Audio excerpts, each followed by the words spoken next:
오늘부터 한 달 동안 여러분들이 흔히 잘 알고 있는 성경의 몇 가지 이야기들을 함께 되돌아보고 그 이야기를 통해서 우리가 얻을 수 있는 영적인 교훈을 함께 생각해 보려고 합니다. 그래서 오늘 정한 이야기는 나아만 장군의 이야기입니다. 우리가 익숙하게 잘 알고 있는 어려서부터 아주 많이 들어온 한 장군, 아람의 장군 나아만 장군의 이야기를 통해서 우리가 오늘 이 시대를 살아가는 성도로서 얻을 수 있는 영적인 교훈은 무엇인지, 우리의 신앙생활의 공허함과 열매 없는 문제들을 해결하기 위해서 새롭게 해야 할 사실은 무엇인지를 함께 생각해 보려고 합니다.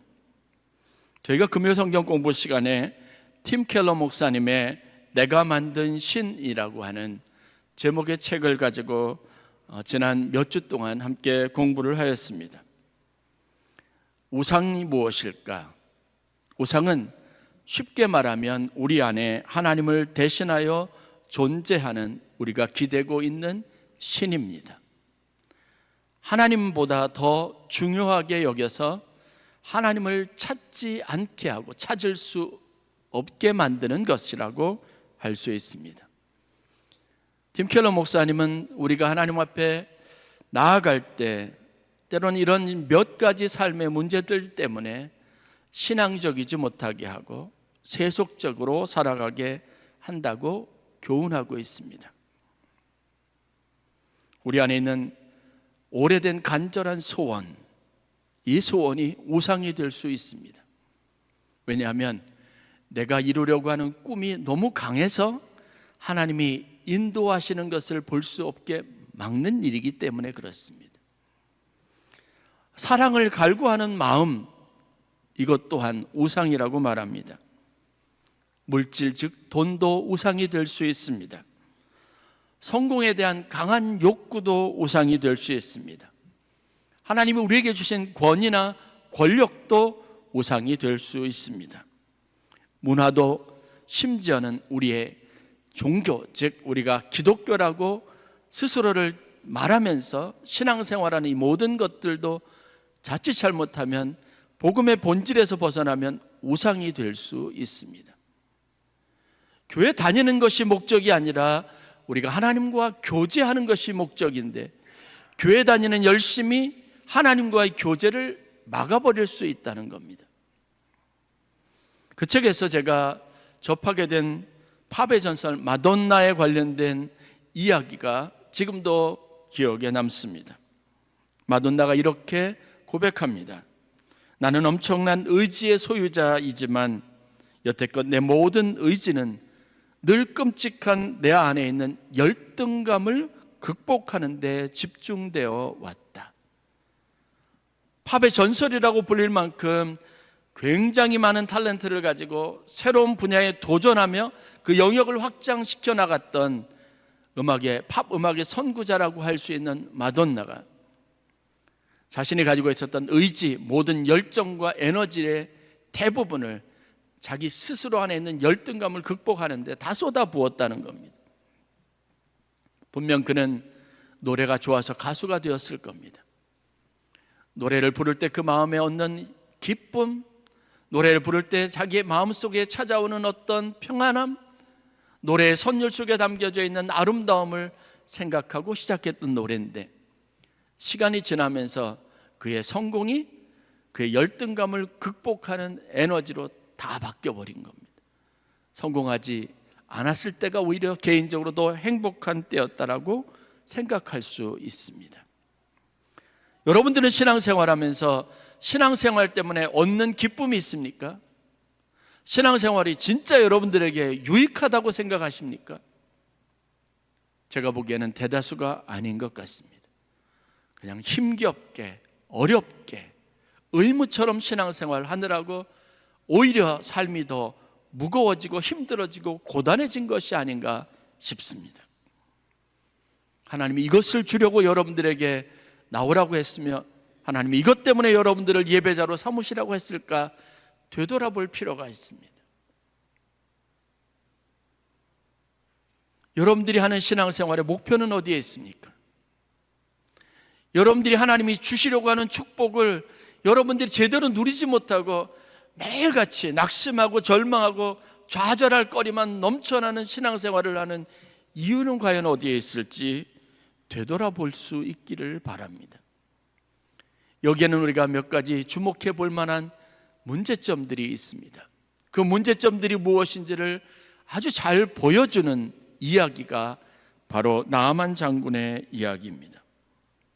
예수님은 우리의 모든 세상의 걱정과 염려와 두려움과 죄책감, 그리고 우리 안에 있는 세속적인 마음들을 다 제거해 주시기 위해서, 그리고 우리에게 하나님 안에서 온전한 즐거움과 기쁨을 주시기 위해서 이 땅에 오셨고 십자가에 달려 돌아가셨습니다. 주님이 우리에게 바라신 것이 무엇인지 안다면 오늘 우리가 과연 하나님이 원하시는 그 일에 합당한 삶을 살 수 있는지를 분명하게 되돌아볼 수 있습니다. 요한복음 15장 11절의 말씀에 보면 예수님께서 포도나무 비유에 대해서 말씀하셨습니다. 핵심은 그겁니다. 너희가 포도나무 그 뿌리와 연결되어 있는 나무 가지에 붙어 있어야 한다는 겁니다. 그래야 열매를 맺을 수 있습니다. 예수님께서 내 안에 있으라라고 말합니다. 머물러 있으라고 말합니다. 내 안에서 성장하라고 말합니다. 그래야 열매를 맺을 수 있다라고 말합니다. 이 말씀을 하시면서 이렇게 말씀을 정리하십니다. 내가 이것을 너희에게 이름은, 다시 말해서 포도나무 비유에 관련된 이 모든 이야기를 너희에게 한 이유는 내 기쁨이 너희 안에 있어서 너희 기쁨을 충만하게 하려 함이라 라고 말했습니다. 이 단순한 예수님의 의도만 비춰볼 때라도 여러분들이 과연 신앙생활에 기쁨이 있는지 한번 점검해 볼 필요가 있습니다. 아니라면 분명히 문제가 있습니다. 어디에서 우리가 이 기쁨을 잃어버렸으며 왜 우리는 하나님이 주려고 하는 것을 제대로 누리지 못하고 살아가는 걸까라는 생각을 좀 더 구체적으로 가지고 깊이 고민해 보아야 합니다. 저는 오늘 나아만 장군의 이야기를 통해서 두 가지의 교훈을 여러분들과 함께 나누려고 합니다. 하나님의 축복을 우리 삶 속에 온전하게 하기 위해서 우리에게 필요한 결단, 노력은 무엇일까? 함께 생각해 볼 수 있기를 바랍니다. 첫 번째는 우리 안에서 점검해야 봐야 할 것, 그리고 우리 안에서 새롭게 해야 할 것, 하나님 우리에게 원하시는 것이 무엇이냐면 바로 하나님께 온전히 집중하는 노력이 있어야 된다는 겁니다. 불필요한 것들을 다, 방해가 되는 요인들을 다 버리십시오. 그리고 하나님 앞에 집중해야 합니다. 오늘 예배에 나오셔서 여러분 머릿속에 지금 들어있는 게 뭐 할까요? 목사의 설교를 들으면서도 여러분의 머릿속에, 마음속에 자리 잡고 있는 게 무엇인지 한번 솔직하게 생각해 보시길 바랍니다. 하나님의 주시는 음성을 듣기 위해서 얼마나 집중하고 있습니까? 혹시 여러분들이 해야 할 일들을 아직까지 머릿속에 담고 그것에 대해서 고민하고 있는 것은 아닌지, 아니면 설교에 대한 기대감을 아예 내려놓고 그냥 이 시간 지나면, 빨리 끝나면 나가야 되겠다고 생각하는 것은 아닌지, 그렇다면 여러분들의 이 주어진 이 시간은 의미가 없습니다. 신앙생활에 얻을 수 있는 유익도 없습니다. 최소한 여러분들이 하나님 앞에 나와 예배한다면 이 시간 내게 주시는 하나님의 말씀이 무엇인지, 오늘 내가 하나님 앞에 붙잡아야 될 내 인생에 지금까지 해결되지 못하게 만든 방해 요인이 무엇인지 원인을 알아야 하고, 이것 때문에 내가 하나님 앞에 믿음으로 살지 못한다는 사실을 깨달아야 하는 겁니다. 여러분들이 목사요, 선교사요, 아니면 장로요, 권사요, 아니면 직분을 가진 자요, 아니면 평생 10년, 20년, 30년, 아니 60년, 70년 신앙생활을 했다는 게 무슨 의미가 있습니까? 하나님께 집중해야 합니다. 하나님과의 관계에 집중해야 합니다. 그래야 하나님이 우리에게 주시는 것을 얻을 수 있습니다.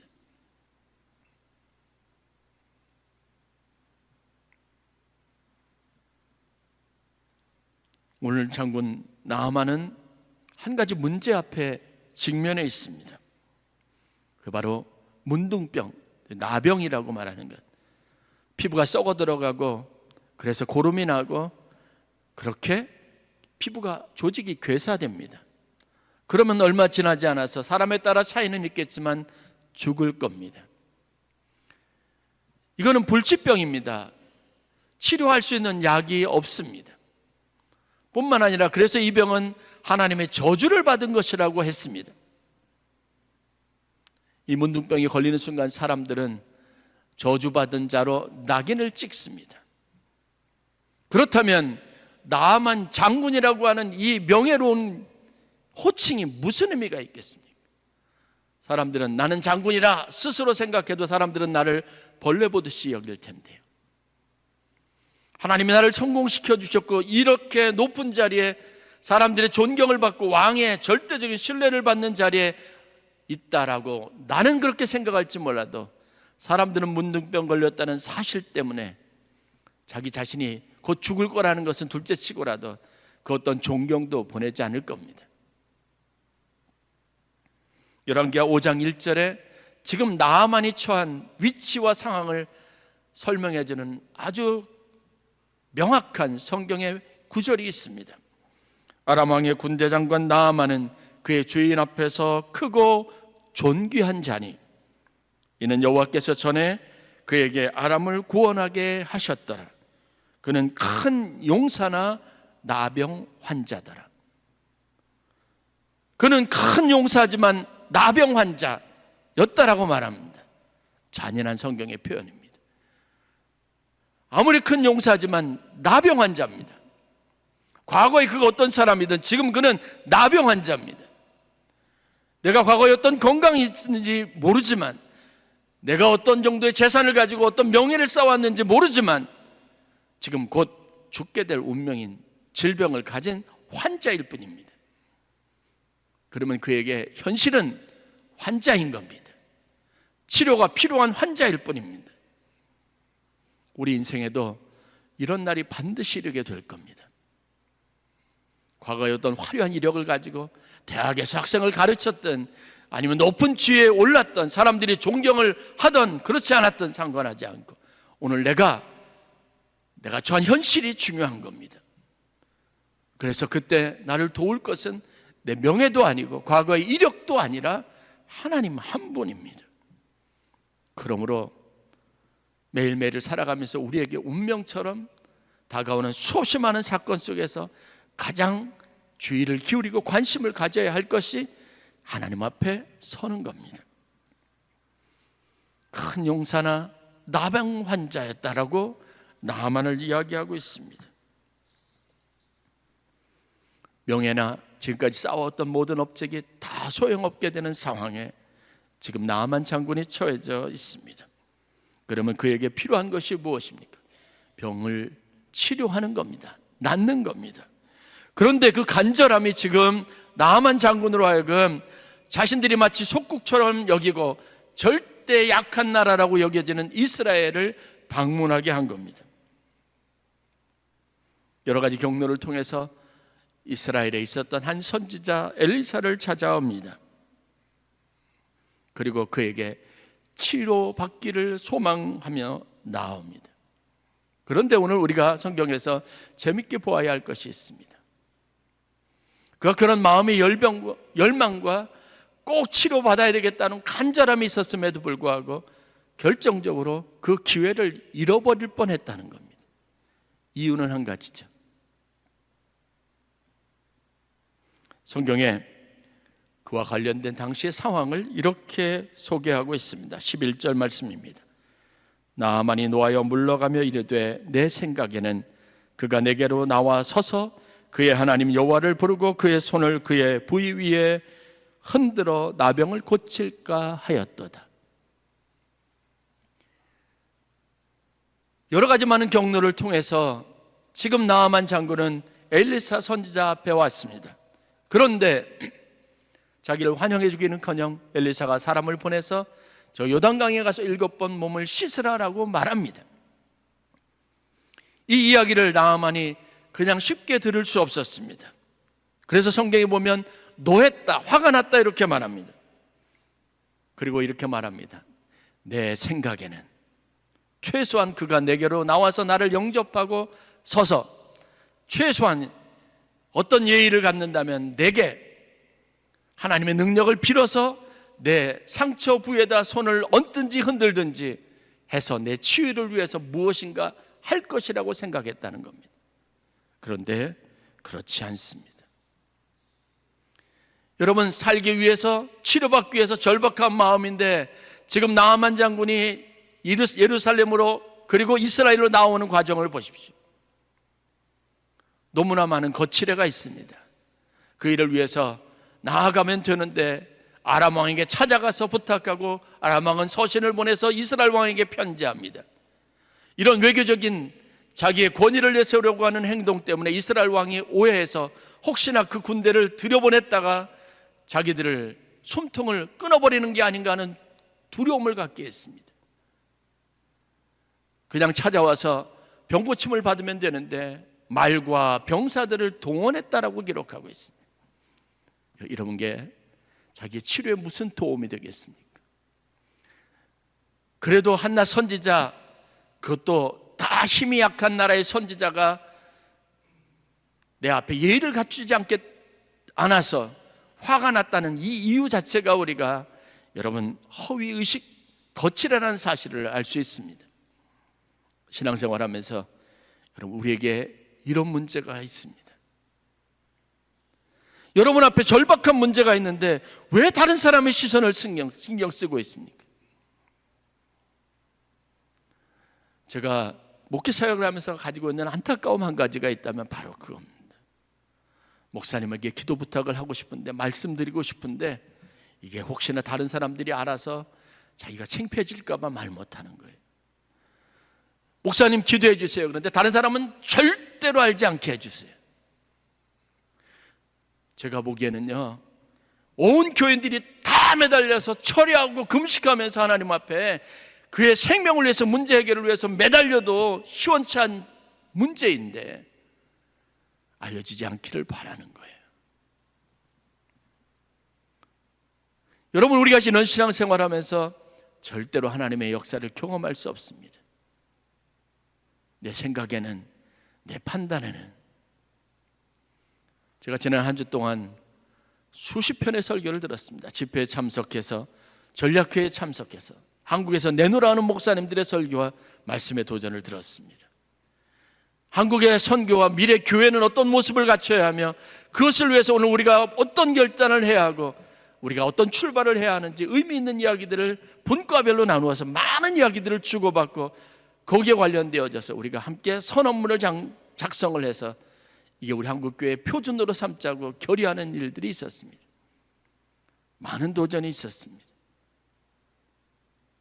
그 말씀에 우리가 은혜 받지 못하고 그것을 진지하게 받아들이지 못하는 내면에 무엇이냐면, 내 생각에는, 우리의 전통에는, 우리가 가지고 있는 지금까지 해왔던 전략에는 이런 것이 있는데 현실적으로 새롭게 할 수 있는 그 무언가를 받아들이지 못하는 거예요. 내 생각이, 내 고집이 아멘교회의 부흥을 막을 수 있습니다. 우리가 가지고 있는 비협조적이고 하나님의 역사에 동참하지 않는 소극적인 것이 여러분 하나님이 주시려고 하는 모든 부흥의 물결을 돌릴 수 있습니다.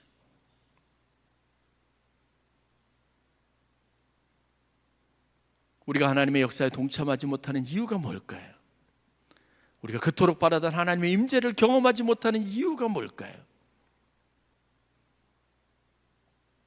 저에게 수술하신 몇 분이 계시는데 그분들의 간절함을 여러분 아십니까?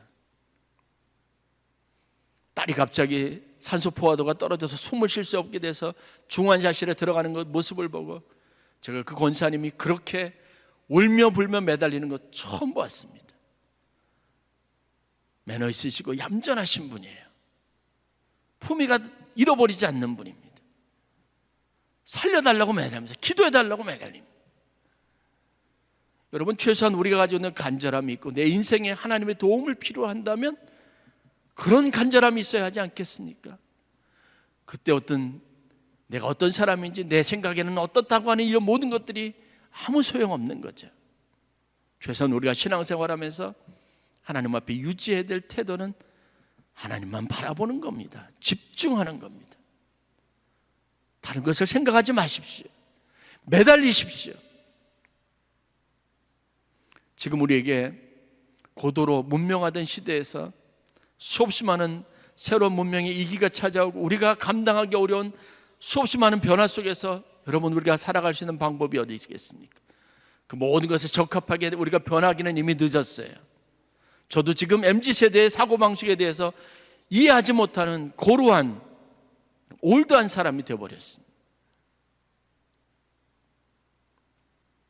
그런 세대에 우리에게 필요한 것은 더 하나님 앞에 집중하는 겁니다. Focus on. 하나님만 바라보는 겁니다. 예배에 나오신 여러분이 예배에 집중하실 수 있는 축복을 누리시길 간절히 축원합니다. 여러분들이 분명하게 고백해야 될 게 있어요. 하나님, 나는 지금이 절대로 하나님의 도움이 필요한 사람입니다. 하나님이 내게 오늘 말씀하시는 것은 절대로 옳습니다. 하나님, 내게 순종할 마음을 달라고 기도하시기를 주의 이름으로 간절히 축원합니다. 내 생각, 예배 시간에 앉아서 내 많은 여러 가지 복잡한 일들에 대해서 고민하는 시간이 아니라 하나님이 어떤 분인지를 알아가고 배워가고 내 생각을 뛰어넘고 내 감각과 내 생각과 이념을 뛰어넘을 수 있는 하나님을 만나게 해달라고 기도해야 합니다. 그렇지 못하면 여러분들 이 시간 너무 안타까운 거예요. 하나님께 집중하십시오. 기도해달라고 요청하세요. 사람들, 주변, 체면, 자존심 생각하지 마세요. 간절한 마음으로 하나님 앞에 설 수 있는 집중된 믿음이 절대적으로 필요합니다. 두 번째, 우리가 얻을 수 있는 교훈은 순종이 절대적이라고 하는 사실입니다. 오늘 일의 결과가 좋아서 14절 말씀처럼 나아만이 이에 내려가서 하나님의 사람의 말대로 요단강에 7번 몸을 잠그니 그의 살이 어린 나이에 살같이 회복되어 깨끗하게 되었다라는 이 아름다운 결론을 맺을 수 있었던 이유가 뭔지 아십니까? 처음엔 거부했지만 그래도 하나님의 말씀하신 대로, 하나님이 종이 말씀하신 대로 순종했기 때문입니다. 어떤 과정을 거치든 여러분들이 순종하지 않으면 하나님의 역사를 경험할 수 없습니다. 기적은 없습니다. 오늘 성경에서 여러분, 하나님이 나아만의 치유를 위해서 사용하시는 도구들을 한번 살펴보세요. 그 도구들이 누구입니까? 처음 이 이스라엘로 발걸음을 옮기게 했던 사람은 3절에 나와 있는 것처럼 자기 부인의 수종을 들고 있었던 이스라엘에서 포로로 잡혀온 어린 소녀입니다. 그때는 간절했죠. 거기에 희망을 둔 겁니다. 그래, 그 사람한테 가면 나을지 몰라. 그래서 시작한 일입니다. 하나님은 이렇게 하찮고 볼 것 없는 소녀를 사용하신 겁니다. 그런데 나만 장군이 그 이야기에 귀를 기울인 겁니다.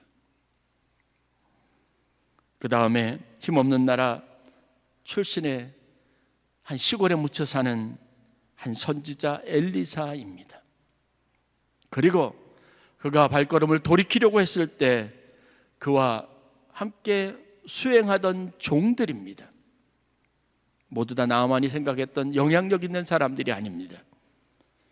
하찮은 사람들입니다. 지식이 있었던 사람도 아닙니다. 상황에 대한 판단력을 제대로 신뢰할 수 있을 만한 판단력을 가지고 있는 사람들이 아닙니다. 그런데 하나님이 이들을 사용하지 않았습니까? 바라기는 하나님이 여러분들에게 주시는 음성을 들을 수 있어야 돼요. 모르겠습니다. 여러분들이 저를 어떻게 판단하시는지, 목사로서 제게 어떤 존중과 권위를 인정하고 어느 정도 여러분들이 제가 하는 설교를 들으려고 하는지는 모르겠습니다. 그러나 태도에 있어서 분명해야 여러분의 삶에 유익이 있습니다. 하나님이 여러분들에게 주시는 말씀, 그 말씀의 대언자로 이동성 목사를 아멘교회 강단에 하나님의 종으로 스피커로 세우셨다는 사실을 믿는 믿음을 가지시기를 주의 이름으로 간절히 축원합니다. 여러분, 제가 여러분들을 제 권위를 인정하는 사람으로 만들기 위해서 이런 말씀드리는 건 아닙니다. 제가 설교를 준비할 때마다 사적인 감정이 드러나지 않고 제 마음에 있는 불쾌함이나 불편함이나 어떤 사람을 향한 어떤 기억이나 이런 것들을 떠올려서 그것에 설교할 때 공격하는 빌미로 사용하지 않으려고 굉장히 많이 노력합니다. 사적인 감정이나 개인적인 것이 노출되지 않으려고 절제합니다. 여러분 알지 못할 겁니다. 철저하게 하나님 말씀을 성경에서 말하고 있는 진리에 집중하려고 노력하고 있습니다. 여러분들을 제 마음대로 제 뜻대로 움직여가는 그런 지도자가 되려고 하는 욕심 없습니다. 하나님의 음성으로 들을 수 있는 마음이 되어 있어야 여러분 아멘교회 성도라는 게 여러분들에게 유익이 될 수 있다는 사실을 말씀드리고 싶습니다. 하나님의 음성으로 들으세요. 그러면 순종하시기를 주의 이름으로 간절히 축원합니다. 그래야 여러분들에게 영적 유익이 있습니다. 하나님을 사용하시면 그 말씀이 하나님의 음성으로 들려지면 그제서야 비로소 우리가 순종할 수 있다는 이 단순한 원리가 우리의 삶의 영적인 원리로 만들어져 있다는 걸 알아야 합니다. 우리에게도 같은 방식으로 하나님이 일하십니다. 어떨 때는 하찮은 소녀의 입을 통해서, 때로는 어린 아이의 모습을 통해서입니다. 제가 선교사로 있을 때 초기에 사역에 열심을 가지고 최선을 다해서 늘 언제나 힘들고 어려운 중에서도 적응하고 언어를 익히고 사역하느라고 애를 썼던 적이 있습니다. 그런데 어느 날 제 딸아이가 저한테 이런 이야기를 해요. 아빠, 아빠는 왜 웃지를 않아?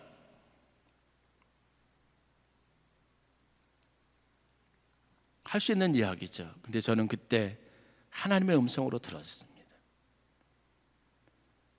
아무리 열심을 가지고 열정을 가지고 해도 마지못해 하나하나 견뎌가면서 참아가면서 인내하면서 견뎌가면서 그렇게 하는 거예요. 기쁨이 없죠. 보람이 없습니다. 그냥 하루하루 사는 게 힘들고 힘겹고 고된 겁니다. 그게 선교사의 일상이고요.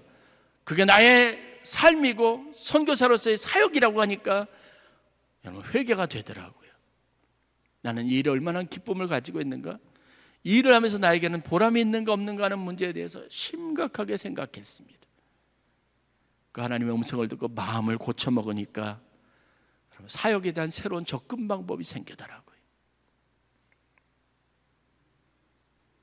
나아만 장군은 그런 간절함과 결정적인 순간에도 분명히 이야기했던 선지자의 하나님의 말씀을 대언하는 음성이 있었음에도 불구하고 화가 났습니다.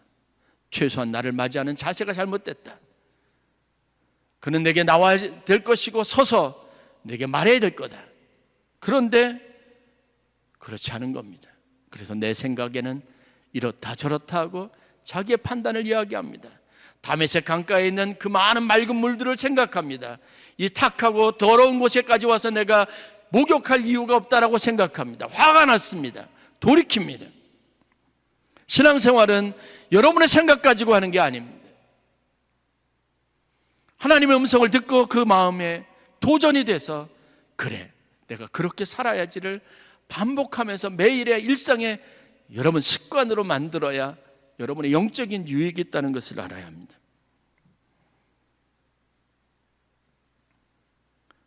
(14절) 말씀, 나아만이 이에 내려가 하나님의 사람의 말대로 요단강에 7번 몸을 잠그니 그의 살이 어린아이의 살과 같이 회복되어 깨끗하게 되었더라. 이 모든 역사, 기적의 전제 조건은 간단한 겁니다.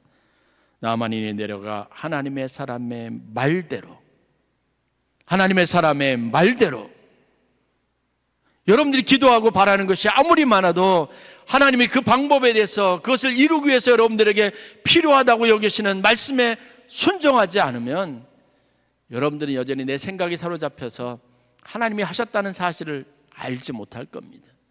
그래서 은혜 체험이 없는 겁니다. 영적 체험이 없는 겁니다.